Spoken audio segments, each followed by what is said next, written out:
Sou Luciana, né, coordenadora do grupo de alimentos da comissão, e o grupo resolveu apresentar hoje o assunto alimentos compensatórios, porque é um assunto que ele é decorrente de uma construção doutrinária jurisprudencial, não está previsto em lei, e ele acaba tendo muita divergência, muita confusão na sua aplicação, né, no judiciário.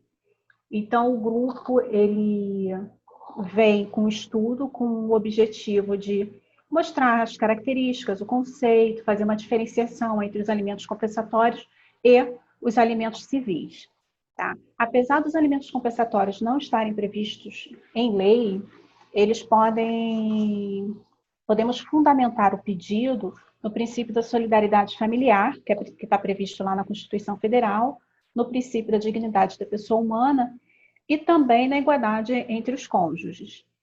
E a vedação do enriquecimento ilícito. Tá?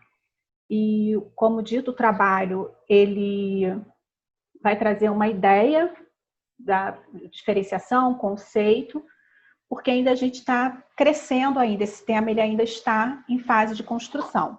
A Juliana ela vai entrar um pouquinho mais no tema a partir de agora. Deixa eu compartilhar a tela, né?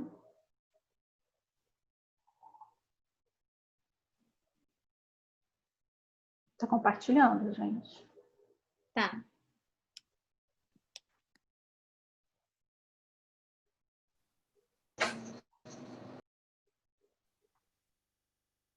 Juliana? Boa noite, vocês conseguem me ouvir? Sim. Então, boa noite a todos. Primeiramente, né, como a doutora Luciana já introduziu o assunto, a gente precisa ressaltar que o Instituto dos Alimentos Compensatórios não está previsto em lei, né? E o pedido tem amparo através da doutrina e da jurisprudência. Os alimentos compensatórios têm por objetivo equilibrar a situação financeira entre os cônjuges após o término da relação conjugal. Né? Assim, este, né, não tem a finalidade, de subsistência. Né? Os alimentos compensatórios, eles têm por finalidade ter natureza jurídica indenizatória e não assistencial, como os alimentos civis. Então, por isso, não é necessária a comprovação da necessidade econômica entre as partes para requerer os alimentos compensatórios. Verifica-se, né, então, que os alimentos compensatórios, como dito, têm natureza jurídica indenizatória e não assistencial. Sendo assim, eles podem ser fixados mesmo que o requerente possua condições financeiras de se manter, que tenha emprego e renda, mesmo os alimentos compensatórios podem ser determinados. A doutrina classifica os alimentos compensatórios em 3 classes. A primeira é a prevista pelo artigo 4º da Lei de Alimentos, né, a Lei 5.478, de 68. Que trata da divisão dos frutos dos bens comuns no caso do regime universal de bens. A segunda classe, né, trata de entendimento também jurisprudencial, sendo do Tribunal de Justiça do Rio Grande do Sul, que interpreta o comando do artigo 4º, né, da Lei de Alimentos mencionada, de uma forma mais extensiva, né, aplicando a distribuição dos frutos dos bens comuns para todos os tipos de regimes. E na terceira classe, que essa é defendida pelo doutrinador Rolf Madaleno, que é a classe que o nosso estudo, né, se volta, ele considera que as 2 classes citadas anteriormente são classes patrimoniais, né? Tratam de alimentos compensatórios patrimoniais, e estes são desumanizados. Então, por isso, ele apresenta o seu próprio entendimento quanto aos alimentos compensatórios. E assim, ele entende que os alimentos independem do regime de bens adotados pelo casal, que o pedido é independe da situação financeira, né, do requerente, que os alimentos têm o objetivo de compensar o desequilíbrio econômico enfrentado pela separação. E o doutrinador também traz os alimentos compensatórios como uma compensação econômica pela perda de uma chance, tendo em vista que somente um dos cônjuges administra os bens comuns. A forma dos alimentos compensatórios pode ser feita como melhor couber o caso concreto, né? Podendo ser em parcelas mensais, parcelas únicas, passado, né, um bem para compensar, né, esse desequilíbrio econômico. E o pedido dos alimentos compensatórios podem ser feitos também acumulados com outros pedidos, inclusive com o pedido de pensão alimentícia, tendo em visto que são de caráter diferente. Vale ressaltar também que os alimentos compensatórios são uma antecipação da partilha. Então, assim, eles podem ser compensados caso seja verificado ao longo do processo que houve um repasse a maior. Quanto ao pedido de alimentos provisórios, no pedido de alimentos compensatórios, estes não são possíveis, uma vez que os pedidos de alimentos provisórios podem ser revistos e alterados, né? Ao passo que a pensão, o pedido de alimentos compensatórios não visa tal procedimento, pois o pedido de alimentos compensatórios visa restabelecer o equilíbrio econômico entre os cônjuges. E aí eu passo a palavra para a doutora Rafaela para continuar falando sobre o tema. Então, para a gente entender um pouquinho melhor aqui como que funciona, né, a fixação dos alimentos compensatórios, de acordo com o regime de bens, a gente passa por essas 3 classes que a Juliana falou. Então, o primeiro momento dos alimentos compensatórios, a gente pode trazer aqui a lei de alimentos, quando no artigo 4º ele dispõe, aqui, ó, se tratar de alimentos provisórios pedidos pelo cônjuge casado pelo regime da comunhão universal de bens, o juiz determinará igualmente que seja entregue ao credor mensalmente parte da renda líquida dos bens comuns administrados pelo devedor. Então, lá nesse primeiro momento, ele era devido só ao regime da comunhão universal, porque era o que a própria lei de alimentos trazia como disposição. Então, essa previsão, a gente vê que ela vinha como um direito complementar à pensão alimentícia para o cônjuge que não estava na posse e administração dos bens rentáveis. No decorrer, a jurisprudência, como a Juliana falou, lá do Rio Grande do Sul, começou a fixar entendimento de que, embora fosse ali ainda nessa questão de administração dos bens, ampliou para os demais regimes. Então, enquanto não, ou pelo entendimento jurisprudencial, enquanto não houver a partilha, os alimentos compensatórios, eles serão fixados a fim de indenizar aquele que não recebe os lucros dos bens comuns. Mas hoje a gente tem diversas decisões, então, fixando alimentos compensatórios nessa situação para qualquer regime. Depois dessa construção, então, da jurisprudência, que a gente trabalha com a questão da construção doutrinária. Aqui nesse artigo, a gente acompanha o posicionamento do professor Rolf Madaleno, que ele diz que os alimentos compensatórios, eles buscam a reparação pelo desequilíbrio causado pelo divórcio. Então, eles são fixados para o cônjuge prejudicado consiga manter o padrão de vida que desfrutava durante o casamento. A gente vê que aqui já não está mais relacionado com a questão de que um só está na posse e administração dos bens. Mas ele tem aqui como fundamento restabelecer esse desequilíbrio econômico que foi causado exclusivamente em razão do divórcio. No primeiro momento, essa visão desses alimentos compensatórios, como essa indenização buscando o reequilíbrio, ela era devida na separação de bens. Isso porque, por exemplo, pega um casal, vamos supor, a mulher que não tinha nada, não tinha nenhum patrimônio, se casa com alguém que já tivesse lá um patrimônio considerável.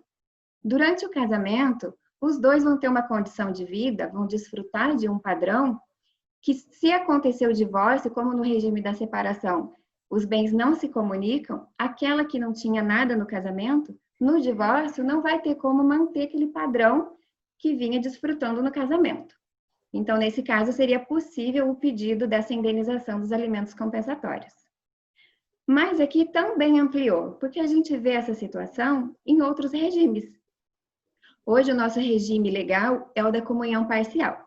Então, seja no casamento, quando alguém escolhe, ou na união estável, o que incide é o regime da comunhão parcial de bens. Então, vamos imaginar agora uma outra situação. Duas pessoas que se conhecem e vão se casar, e lá no início as duas têm mais ou menos o mesmo padrão de vida, ali, o mesmo padrão socioeconômico. Durante o casamento, eles começam a construir a vida e aí nasce o filho. Com o nascimento do filho, eles, como uma unidade familiar, decidem que, por exemplo, a mulher vai deixar de trabalhar, vai ficar em casa, vai se dedicar aos filhos, ao lar. Então, como uma decisão de unidade familiar, eles crescem. Porque, por exemplo, ela fazendo isso, no nosso exemplo aqui, a mulher ficando em casa, ele conseguiria construir a carreira, então ele conseguiria se dedicar plenamente ao lado profissional. Passa ali um tempo, por mais que ela volte a trabalhar, vamos supor que eles continuam decidindo de que ela precisa dar mais atenção para casa. Então, enquanto estão como uma família, como eu falei, essa unidade familiar toda cresce. Só que quando vem o rompimento, seja dissolução de união estável ou divórcio, essa pessoa que se privou da vida profissional, ou ainda que consiga ali, em parte, trabalhar, ela está apta para o mercado de trabalho, né? Tem idade, tem saúde, ela está apta para trabalhar, ela consegue manter a subsistência, mas ela não tem a mesma condição que ele, que, por exemplo, se dedicou plenamente ali à profissão. Então, também é uma outra hipótese de que poderia buscar essa compensação, essa indenização pelos alimentos compensatórios. Passa para mim, Lu, por favor.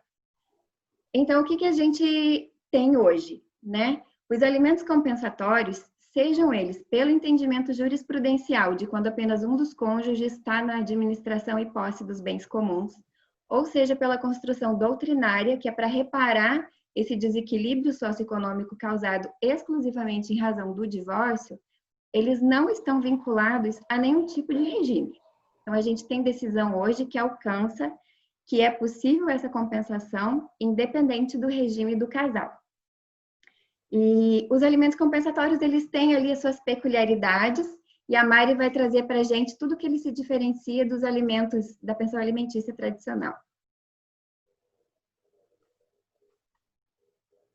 Mari? Oi, Rafa, desculpa, o áudio estava travado aqui, eu não percebi. Boa noite. Então, como a Rafa disse, agora a gente vai falar um pouquinho sobre a diferença, né, dos alimentos civis e dos alimentos compensatórios. São institutos diferentes, mas na forma de aplicar ainda existe muita confusão com as características e a aplicabilidade específica de cada instituto. Os alimentos civis, a finalidade deles é suprir a necessidade de subsistência do alimentado, através de sua condição social, né? Seja os alimentos para a vida, os alimentos para a pessoa, enfim, mas o objetivo é suprir essa necessidade. Os alimentos compensatórios, a finalidade é atenuar o desequilíbrio econômico-financeiro causado com a ruptura da relação conjugal. O fato gerador dos alimentos civis é a necessidade do alimentado, né? Está previsto lá no artigo 1694 do Código Civil. Já os alimentos compensatórios, como a Juliana disse, não tem uma previsão legal no nosso ordenamento, né? Veio pela doutrina do jurista Rolf Madaleno, e o fato gerador dele é o divórcio ou a dissolução da união estável. Os alimentos civis, o pagamento, via de regra, é feito em prestações mensais, Já os alimentos compensatórios, eles podem ser feitos em prestações mensais, como eles podem ser feitos em uma prestação única ou até mesmo com a entrega de um bem do casal. Quanto ao tempo para se pedir cada um desses alimentos. Os alimentos civis, eles podem ser pleiteados a qualquer tempo, desde que fique demonstrado aquele trinômio possibilidade, necessidade e proporcionalidade. Especificamente com relação aos cônjuges, né, via de regra, esses alimentos são transitórios, até que a pessoa, né, via de regra é a mulher, mas até que a pessoa possa se reinserir no mercado de trabalho. Lógico que existem casos em que eles acabam sendo vitalícios, mas são casos específicos. Já os alimentos compensatórios, como não tem previsão legal, a jurisprudência vem entendendo que deve ser pleiteado na primeira manifestação da parte no processo, seja na inicial ou na contestação. E o professor Rolf Madalena, ele salienta que o prazo, assim, um tempo ideal para se pedir esses alimentos seriam contados a partir de até 6 meses da separação, né, ou da dissolução da união estável. Por quê? Porque senão perde a ideia deles, que é atenuar o desequilíbrio socioeconômico gerado pela ruptura da relação conjugal. A finalidade eu já falei.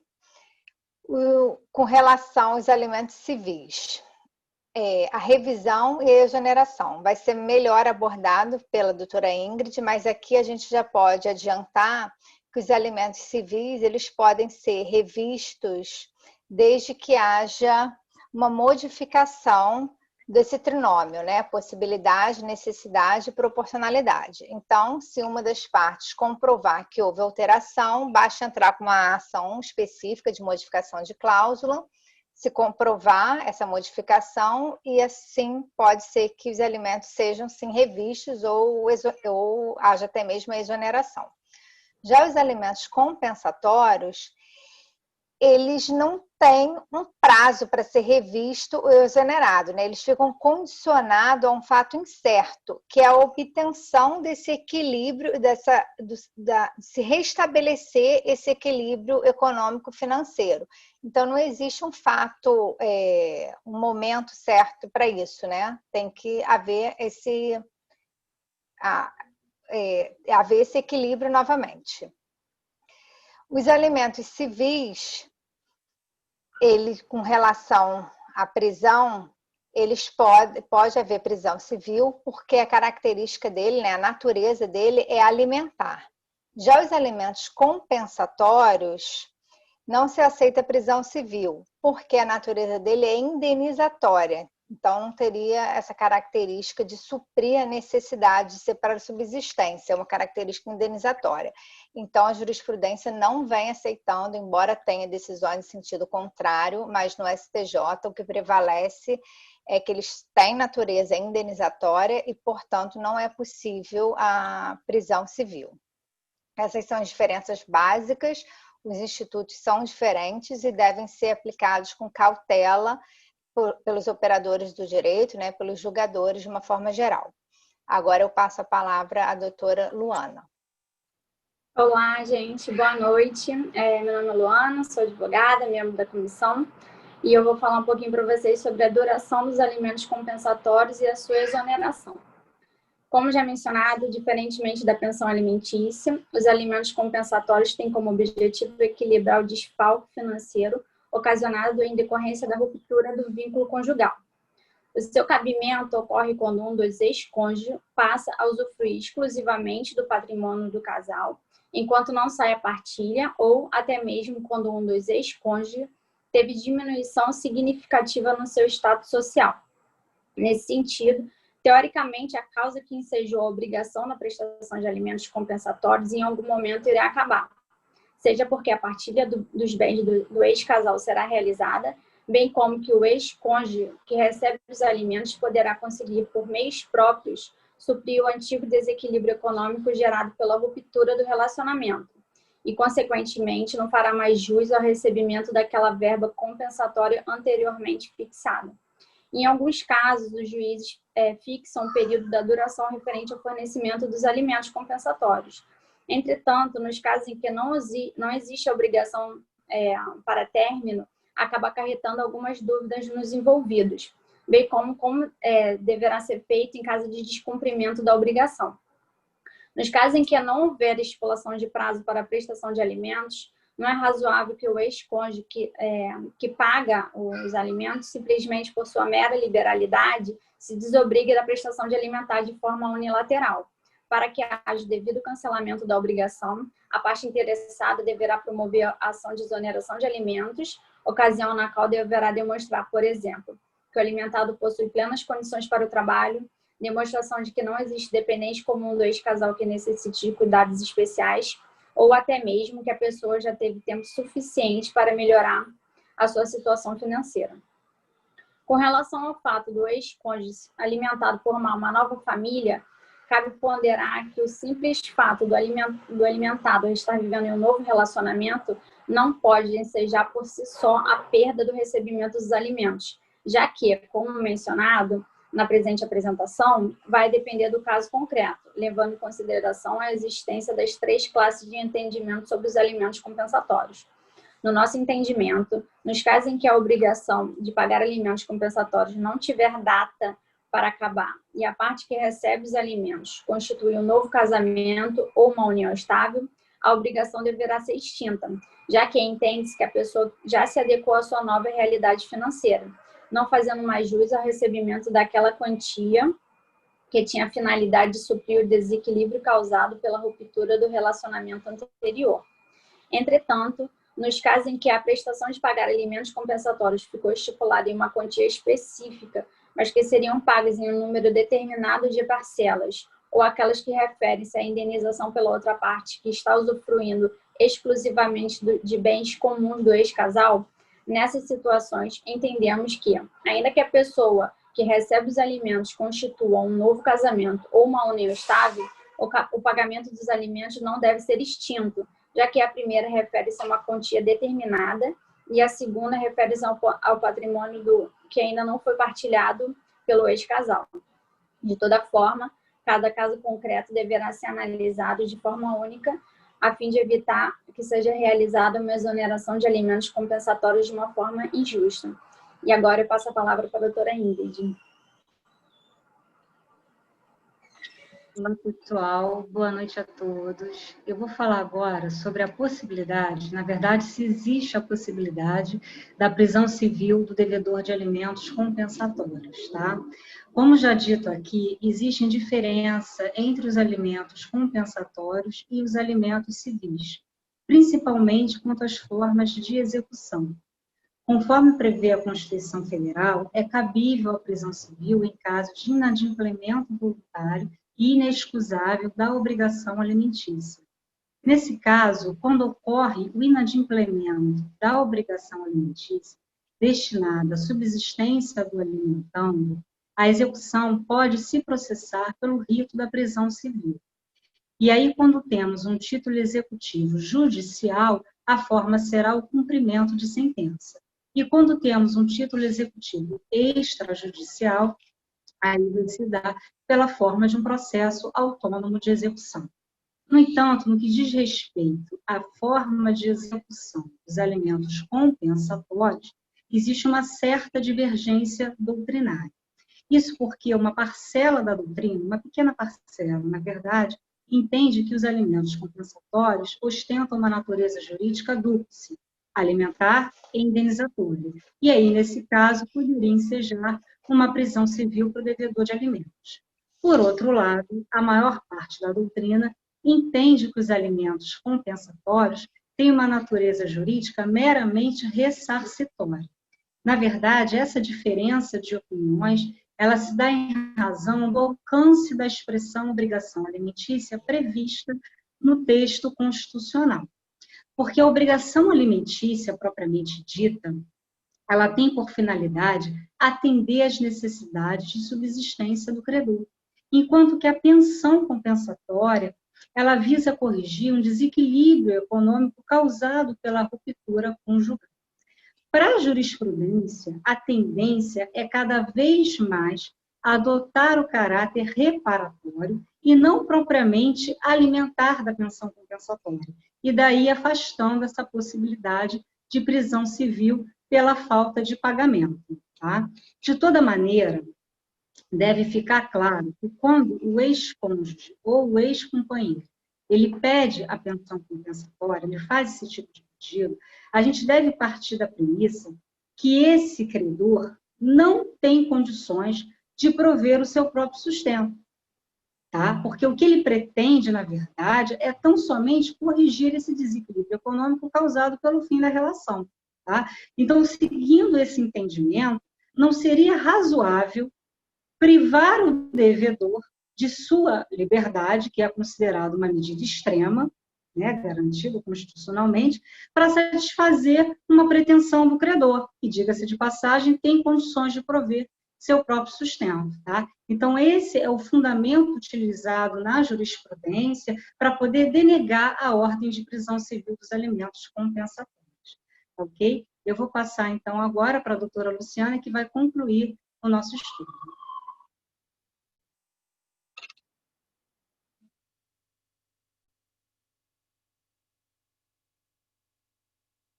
Luciana, tá sem áudio. Lúcia está sem áudio. Botei agora, obrigada.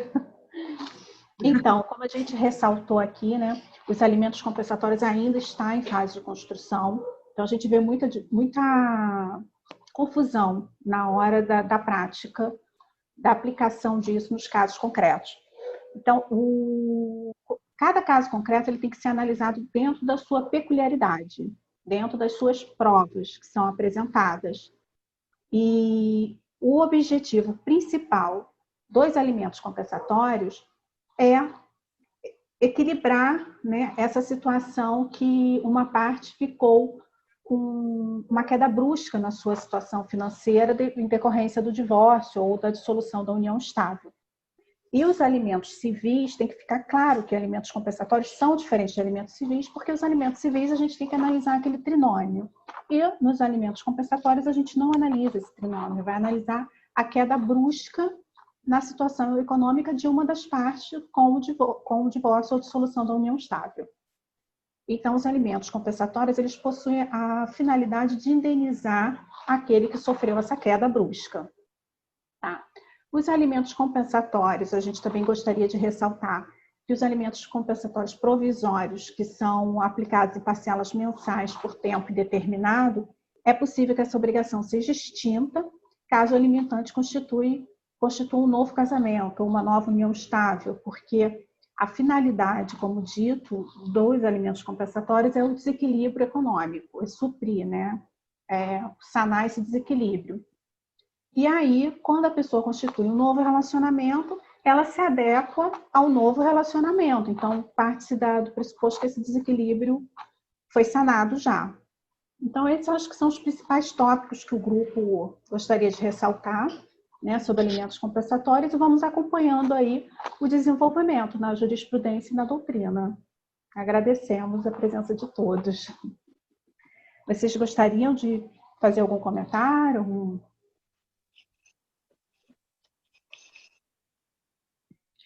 Eu adorei, como sempre, o tema, né? Esse tema é tão debatido e eu gosto muito porque eu sempre lembro da palestra do Rolf Madaleno no Congresso, da questão do esforço, da demonstração de esforço, né?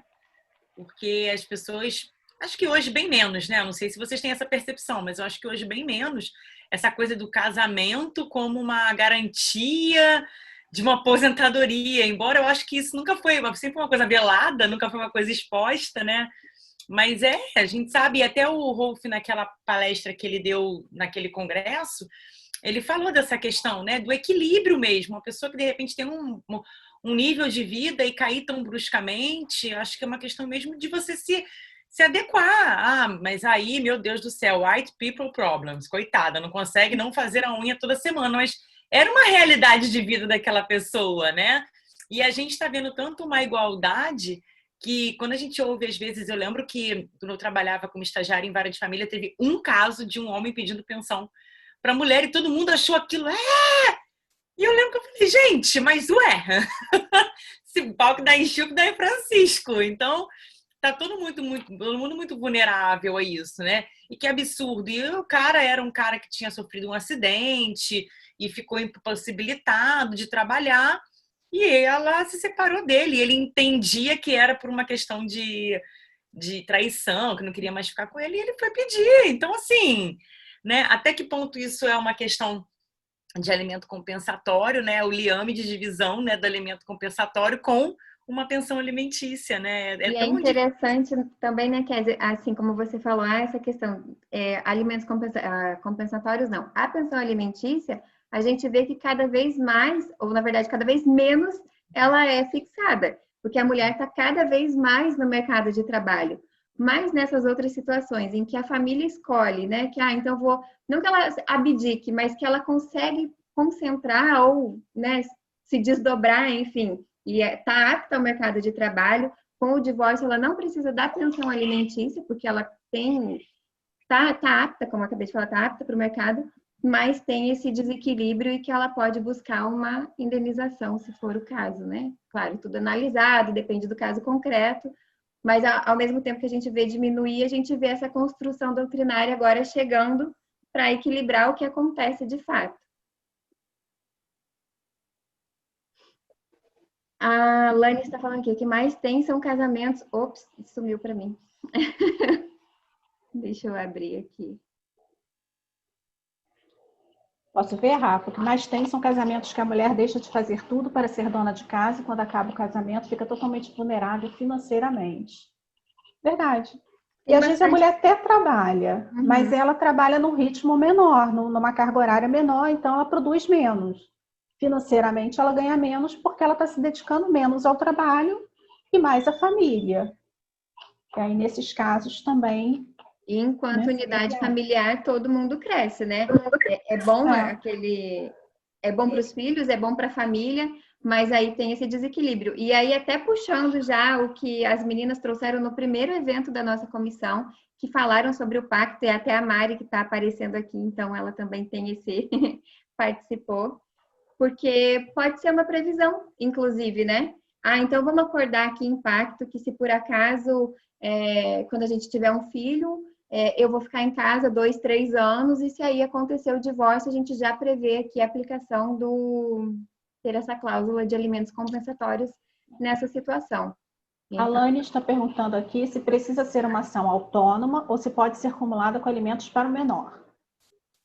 Eu prefiro fazer autônoma. Não, até porque ela não se confunde com pensão alimentícia, né? Então nem segue o rito da pensão alimentícia para filho menor. Eu acho que até poderia ser como autônoma, mas se fosse só alimentos compensatórios, não acumulado com menor. Mas mesmo assim, eu acho que na prática, pelo que eu vejo, ele não é muito uma ação autônoma, é na inicial de divórcio mesmo, né, ou dissolução da união estável, ou quando, no caso, botando aqui a mulher, né, não necessariamente a mulher, mas quando, por exemplo, o homem entra com um divórcio e pede a partilha de bens e não fala nada de alimentos, ela pode pedir isso em sede de contestação com reconvenção.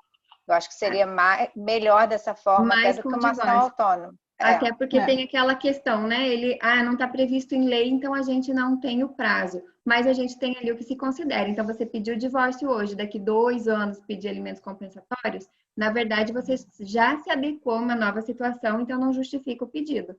Então, o momento do divórcio, também da ação de divórcio, é o momento do pedido. Isso. A Cris falou aqui que normalmente ela pede na inicial do divórcio, quando ela está pela mulher. Então, eu fiz uma recentemente, eu estava pela mulher, só que ela era ré, eu pedi na contestação. Eu fiz a contestação e dentro da contestação botei um tópico de reconvenção e pedi. Também é uma alternativa. Também é uma possibilidade. Mas pedir junto com os filhos não dá. Não.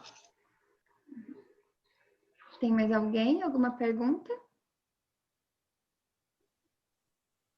Não. A Cris está falando aqui que é isso mesmo, a contestação com reconvenção. Uhum. Elizabeth está parabenizando o grupo. Obrigada, Elizabeth. Então, acho que concluímos. Obrigada, gente. Espero que a gente tenha ajudado um pouquinho aí no entendimento sobre o conteúdo.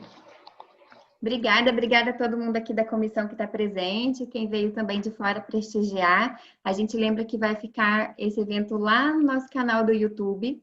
A gente já teve outros 3 eventos dos nossos grupos de estudos. Então, tem sobre o grupo de estudos sobre sucessões, assuntos extrajudiciais, guarda e convivência, e agora esse nosso.